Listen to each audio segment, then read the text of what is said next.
Alexander Graham Bell. Concentrate all your thoughts upon the work at hand.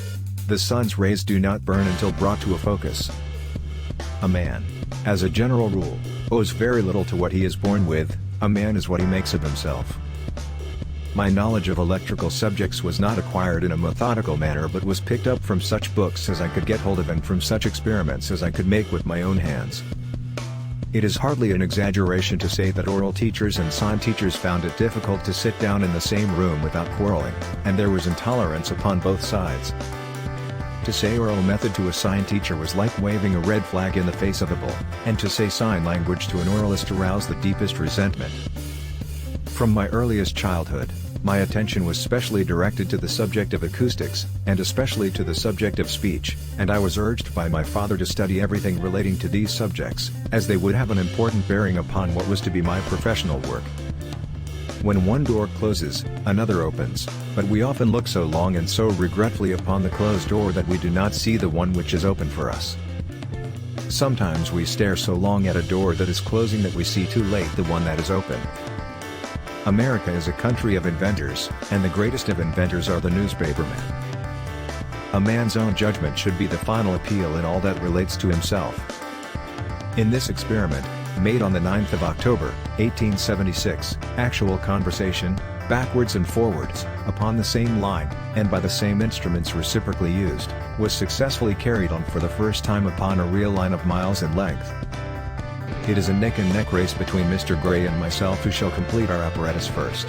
He has the advantage over me in being a practical electrician, but I have reason to believe that I am better acquainted with the phenomena of sound than he is, so that I have an advantage there. Great discoveries and improvements invariably involve the cooperation of many minds. I may be given credit for having blazed the trail, but when I look at the subsequent developments, I feel the credit is due to others rather than to myself. What this power is, I cannot say. All I know is that it exists, and it becomes available only when a man is in that state of mind in which he knows exactly what he wants and is fully determined not to quit until he finds it. The nation that secures control of the air will ultimately control the world. I would impress upon your minds the fact that if you want to do a man justice, you should believe what a man says himself rather than what people say he says. I have discovered that my interest in my dear pupil, Mabel, has ripened into a far deeper feeling than that of mere friendship. In fact, I know that I have learned to love her very sincerely. Such a chimerical idea as telegraphing vocal sounds would indeed, to most minds, seem scarcely feasible enough to spend time in working over. I believe, however, that it is feasible and that I have got the clue to the solution of the problem. Educate the masses, elevate their standard of intelligence, and you will certainly have a successful nation. The most successful men in the end are those whose success is the result of steady accretion. Dumbness comes from the fact that a child is born deaf and that it consequently never learns how to articulate, for it is by the medium of hearing that such instruction is acquired.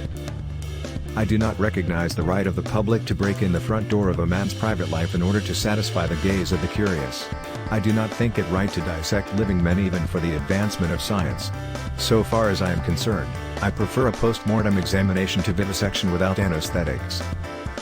It is not, of course, complete yet, but some sentences were understood this afternoon. I feel that I have at last struck the solution of a great problem, and the day is coming when telegraph wires will be laid onto houses just like water or gas, and friends converse with each other without leaving home.